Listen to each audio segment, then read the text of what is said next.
Светскиот ден на безбеден абортус, кој што се одбележува на 28 септември, е само уште еден потсетник за важноста на репродуктивните права, пристапот до здравствена грижа и борбата против стигмата. Утрово на оваа тема посакувам добро утро на професор доктор Јадранка Георгиевска, шеф на ургентниот оддел на гинеколошката клиника, со која што ќе разговараме за тоа докаде сме како здравствен систем и општество кога станува збор за пристапот до безбеден абортус и грижата за женското здравје. Добро утро и добре ни дојдовте. Добро утро и благодарам на поканата за учество во вашата емисија.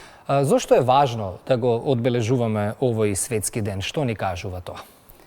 28 септември се обележува во светот секаде како светски ден за безбеден абортус.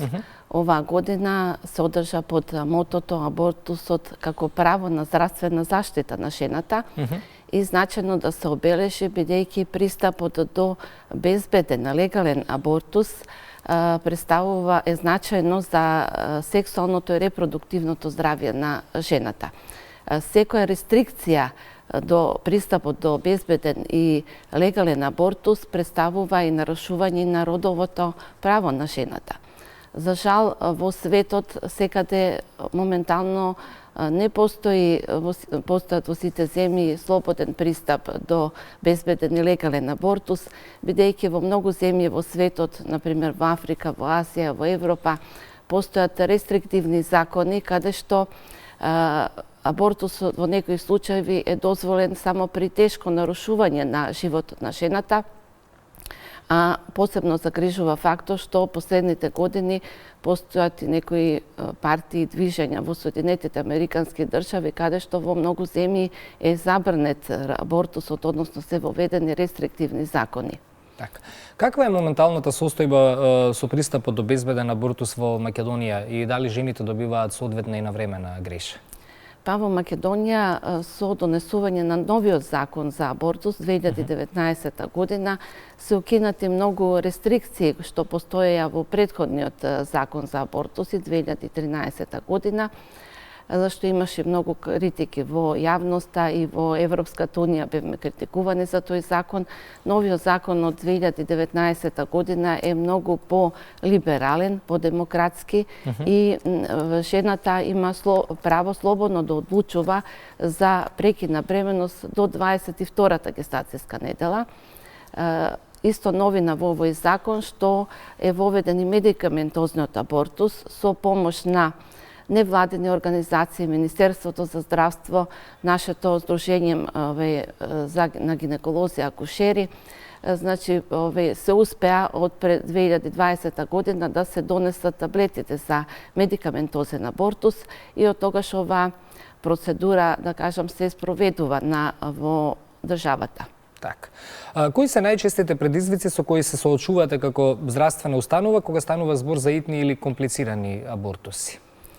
Бидејќи работиме на Универзитетската клиника за гинекологија и акушерство, сите комплицирани случаи, компликации, особено после хируршки абортус, најчесто тоа се крварења, можеби инфекции, некогаш и септични состојби, завршуваат на клиниката. Исто така имаме и случаи со комплицирани бременности, кои што најчесто од гинеколозите се упатуваат во терцијарна установа, каде што некогаш мораме да формираме и еден конзилиум во кој што освен гинеколози учествуваат и анестезиолози, по потреба интернисти, значи хирурзи, каде што заедно се донесува одлука за прекинот и за начинот на прекинување на бременоста.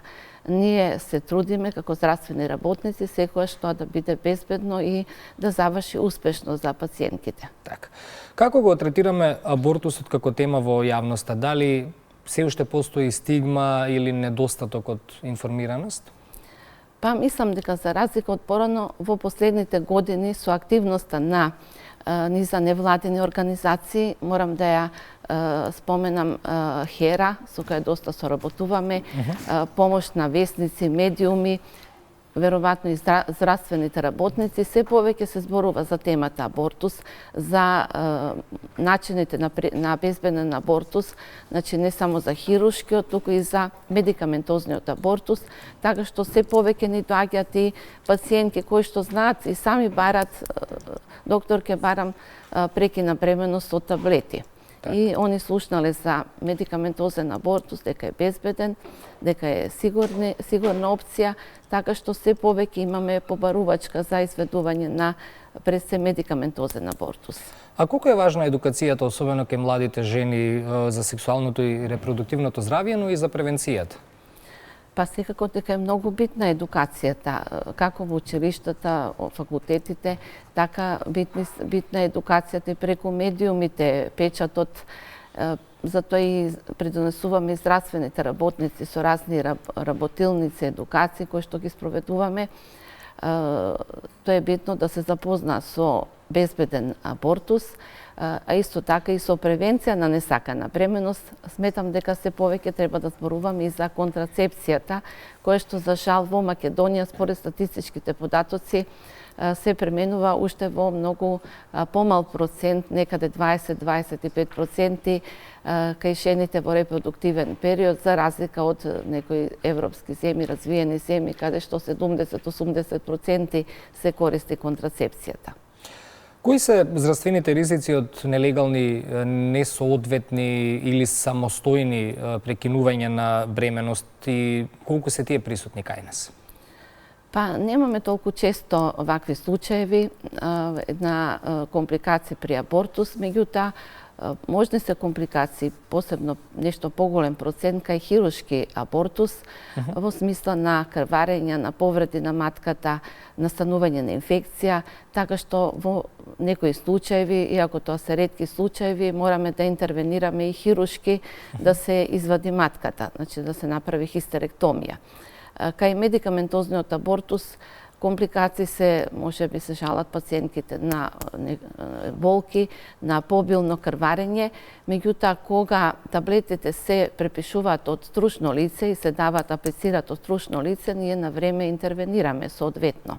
Така што не е толку безбедно пациентките сами да го применуваат медикаментозниот абортус без информации да добијат од страна на стручно лице и без надзор, односно контрола од стручно лице. Така. Предпоставам ќе се согласите дека имаме доволно медицински кадари и ресурси во јавниот здравствен систем за да се обезбеди квалитетна грижа во ова област и да ги охрабриме жените да размислуваат на тој начин. Па, без да посегнуваат по самостојни по доволно медицински персонал, иако во последно време се зборува во некои центри за недостиг на средно медицински персонал, некаде анестезиолози недостигаат во доволен број, да кажам, така што треба и на тоа да се размисли. Така. И за крај, што би им порачале на жените, но и на општеството кога станува збор за правото на избор и безбедноста на жената како приоритет? Па, сметам дека не сме да се ограничи правото на жената за пристап до сигурен, безбеден, легален абортус.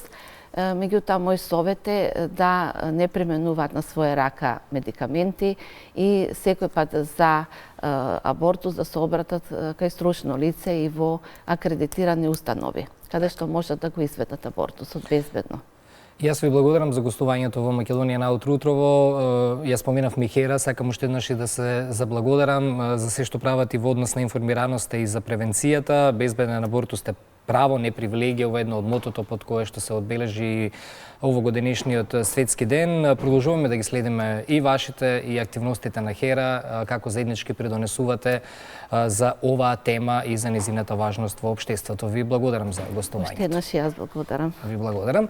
Ние се разбира во 8 часот ги имаме и најновите вести. Останете на јавниот сервис.